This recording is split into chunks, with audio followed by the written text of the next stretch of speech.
Hello दोस्तों, technical Amer YouTube channel में आपका स्वागत है। आज की इस वीडियो में हम कार फैक्ट्री का मोड इंस्टॉल करने वाले हैं। वीडियो पसंद आएगी तो लाइक करें। चलो इस वीडियो को स्टार्ट करते हैं। डिस्क्रिप्शन में लिंक दिया हुआ है, वहां से आप डायरेक्ट डाउनलोड कर सकते हो। डाउनलोड करने के बाद आपको ऐसा दिखाई देगा, इसको एक्सट्रैक्ट कीजिए। एक्सट्रैक्ट करने के बाद GTA5 मेन फोल्डर को ओपन कीजिए।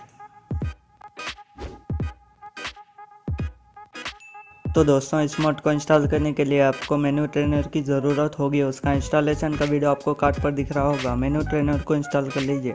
मेन्यू ट्रेनर को इंस्टॉल करने के बाद GTA5 मेन फोल्डर को ओपन कीजिए। GTA5 मेन फोल्डर को ओपन करने के बाद ये मेन्यू स्टॉप दिख रहा है ना, उसको ओपन कीजिए। ओपन करने के बाद स्पोनर में जाइए। उसके बाद एक्सट्रैक्ट किया हुआ फोल्डर पर आ जाइए। आने के बाद यहाँ कार फैक्ट्री का XML का फाइल दिख रहा है ना, उसको यहाँ ड्रैग एंड ड्रॉप कीजिए। बस दोस्तों, इतना ही आपको करने का। चलो अब GTA5 ओपन करते हैं। तो दोस्तों, GTA5 ओपन करने के बाद मेन्यू ट्रेनर को ओपन कीजिए। मेन्यू ट्रेनर को ओपन करने के बाद नीचे आ जाइए।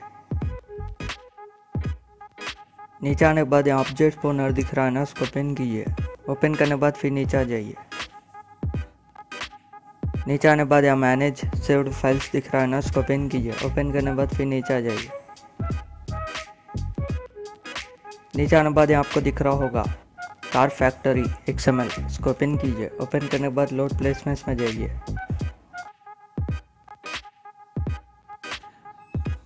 तो दोस्तों, आप देख सकते हो कार फैक्ट्री आ चुकी है।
तो दोस्तों, यही था इस वीडियो में। अगर आपको वीडियो पसंद आएगा तो लाइक करें, शेयर करें और इसी तरह के वीडियोस के लिए हमारे इस यूट्यूब चैनल को सब्सक्राइब कीजिए।